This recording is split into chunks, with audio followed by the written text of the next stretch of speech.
So I'm heading over to the farm. I'm gonna start working on my Kawasaki Vulcan, try to get that electrical bug fixed. I'm pretty certain that it is the fuel programmer that I plugged into the system. I did stage 1 on the bike a while back. I added a high flow air intake. I added a 2-into-1 exhaust, and because I was bringing so much air in and pulling so much air out, I consulted the internet. The good practice is to change your fueling when you do your exhaust and your intake. Now, this bike is fuel injected, so it's not like I had to rejet any carbs or anything. I bought a Cobra Powrpro Commander Black, I think it is. I don't know. I'll put it here. And is it here? Is it here? I don't know where it's at. And anyway, I think that ever since I've put that thing on the bike, I don't think it's really doing what it's supposed to. The bike backfires a lot on, you know, I get the D-cell pops, which, you know, having something that's constantly tuning your fuel and air like that should alleviate that problem. It never has. I'm not 100% that the thing is even necessary at this point. I think it has been just kind of, I don't know, doing something to damage the battery. Maybe that's what killed my last battery. I am going to pull the battery out of the bike now, take it in, have it tested. You know, I know that it reads 12 volts. I don't know what kind of cranking amps it's pushing out right now. So I want to take it in, have it tested. If it's bad, it should be under warranty because the battery's not very old.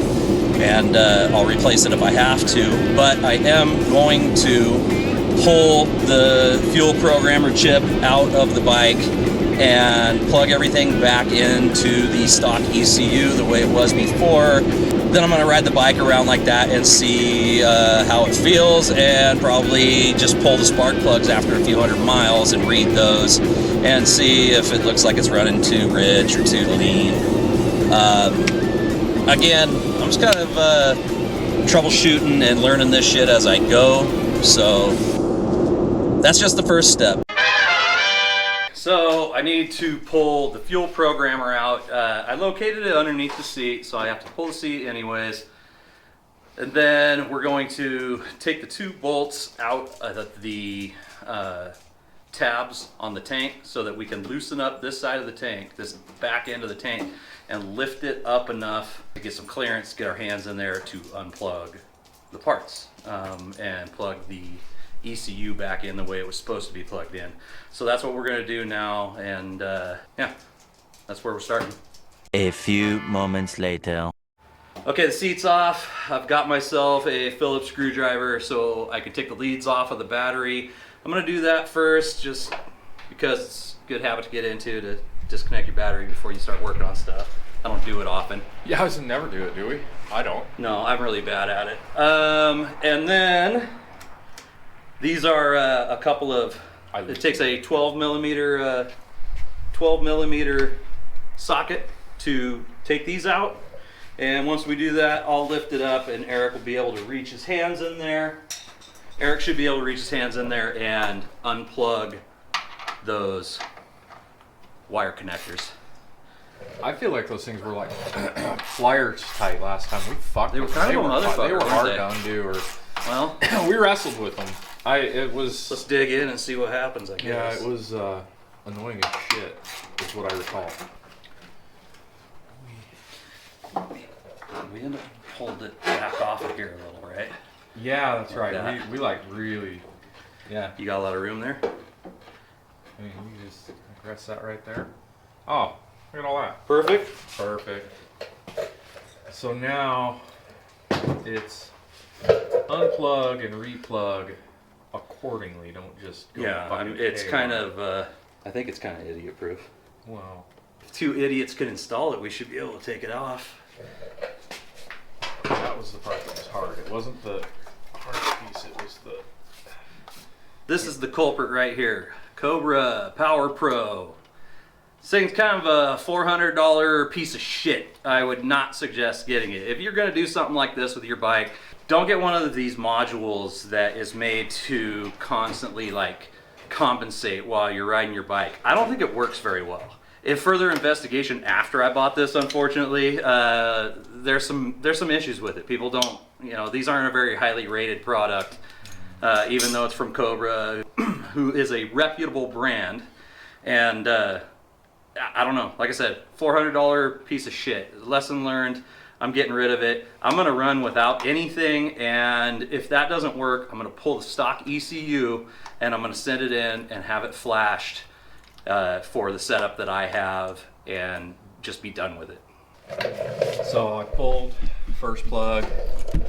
This is the new harness. And I just plugged directly back in where I undid, at least loose right now, just to not lose track of which one's which. Oh, fuck. Can you actually see what you're doing? I mean, this is... No? No, this is by feel. Doing it by feel around?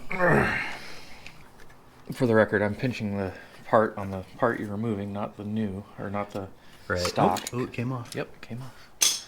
So this guy goes here still. This guy comes out of there. And weasel those out. Let me take this guy. Snap. Snap. Alright. And that. So there it is. That's We removed. pulled it, and hopefully everything's gonna run right. I'm gonna take my battery in and have it tested at the shop I bought it at and see if it's still good or not. I took the battery in, had it tested, everything was good, which is good because the battery is basically brand new. It's like 2, maybe 3 months old. Hasn't been used that much, and it's been on a battery tender.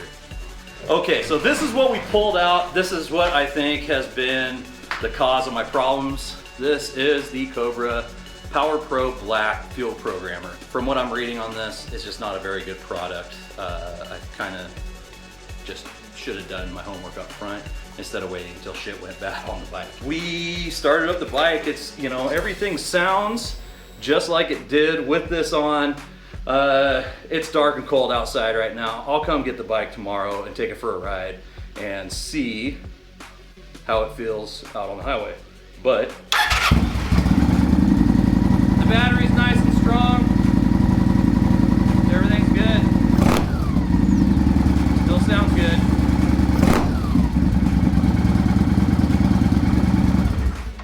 Anyway, I'll keep you guys posted, let you know if things go shitty. Talk to you later.